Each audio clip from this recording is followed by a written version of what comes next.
இந்த பக்கம் பார்த்தா பல போராட்டங்கள், பல பிரச்சனைகள், விஷக்கிருமி, வெள்ளிக்கான அனைத்து 6 வகையான பொருத்தங்களும் இருக்கக்கூடிய ஒரே ஆள் யாரு? நம்ம பார்வதி தான் அப்படிங்கிற மாதிரி. பாரு அப்படி சொல்லுங்க. யாரு? நம்ம பாரு. கரெக்ட். 6 பொருத்தங்களும் இருக்கக்கூடிய ஒரே ஆள் யாருன்னா நம்ம பாரு தான் அப்படிங்கிறத கமருதீன் அவர்கள் சொல்லிட்டார். எல்லாருமே இந்த பொண்ணு டைட்டில் வாங்கக்கூடாதுடா அப்படிங்கிற மாதிரி சொல்றாங்க. ஆனா வந்து கீழே வர கமெண்ட்ஸ் எனக்கு தெரியல, அவங்க பிஆர் டீம் வச்சிருக்காங்களா இல்ல வேற எது வச்சிருக்காங்களா என்னன்னு எனக்கு தெரியாது. ஆனா பாரு இஸ் அ டைட்டில் வின்னர், பாரு டைட்டில் வின்னர், பாரு டைட்டில் வின்னர். அதை நீங்க என்ன சொல்றீங்க? கொடுப்பாங்களா கொடுக்க மாட்டாங்களான்னு தெரியாதுங்க.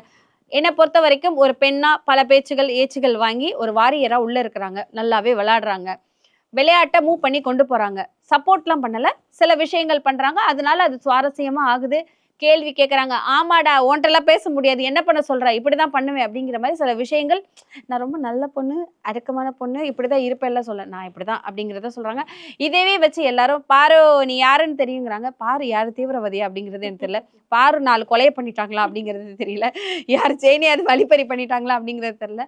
ஆனா சப்போர்ட் பண்ற மக்கள் பாரு இஸ் டைட்டில் வின்னர் அப்படின்ட்டு சப்போர்ட் பண்ணிட்டு இருக்காங்க. அதை நீங்க எப்படி பாக்குறீங்க? நான் இப்ப பாரு பத்தி எதுவும் சொல்ல வரல, கமருதீனை பத்தி சொல்றேன். அப்ப பாரு பத்தி உங்களுக்கு தெரியும் ஓகேங்களா? கமருதீன் ஒருத்தர் இருக்காரு, அவர் ஃபர்ஸ்ட் வீக்ல இருந்தே என்னுடைய சொல்றீங்க கமருதீன் இஸ் a hero. உங்களுக்கு வச்சுக்கோங்க, எனக்கு அது தேவையில்ல. சரி, ஒருத்தர் இருக்காரு, அவர் வந்து 2 பெண்களை வந்து முயற்சி பண்றாரு, லவ் காதல் வலையில வந்து விட வச்சு 2 நம்ம பேர் வந்து மட்டுமா? கொண்டு ஏன்னா அவ போகலாம். பொண்ணு கேட்க போறேன்னு அது வந்து மிடில்ல வருது, ஸ்டார்டிங்ல நான் சொல்றேன். அப்ப வரும்போது இவங்க என்ன பண்றாங்க, ஒரு பொண்ணு என்ன பண்றாங்க, துஷார்னு போயிடுறாங்க. இன்னொரு பொண்ணு கிட்ட வராரு, அந்த பொண்ணு வந்து கொஞ்சம் ரகடான பொண்ணு. துஷார் இப்ப வரைக்கும் வீட்ல சொல்லலையேங்க. துஷார் இப்ப வரைக்கும் நான் வந்துட்டு அது ஒரு ஃப்ரெண்டா வருவார், இருங்க அடுத்த வாரம் வருவார். டிடிஎஃப் முடிஞ்ச அடுத்த வாரம் செலிப்ரேஷன் வீக் அவர் வருவார், அப்ப சொல்வார் பாருங்க. அப்போ இவங்க வந்து என்ன பண்றாங்கன்னா வந்து இவங்க ஒரு ரகடான ஒரு பொண்ணு, நான் யாருக்கும் ஏய் அவள் தான் ஒண்ணு அப்படின்ற மாதிரி ஒரு பொண்ணு. இந்த பொண்ணை அடக்கணும் அப்படின்னா காதலை கொண்டு வருவோம், காதலை வச்சு ஓட்டுவோம். இவர் பண்ண முக்கியமான ஒரு தப்பு என்ன தெரியுமா? இதை பிரவீன் கிட்ட சொன்னது. பிரவீன் என்ன பண்ணிட்டாரு, இன்டர்வியூல சொல்லிட்டாரு, ஸோ பாரு வந்து கமருதீனை வச்சு செய்யல, கமருதீன் தான் பாரு வச்சு செய்யறான், அதுதான் அவன் கேம். ஒரு குறிப்பிட்ட கட்டத்துக்கு அப்புறம் அவன் கைட்டு விடுவான்னாரு. கரெக்டா அது நடக்குது.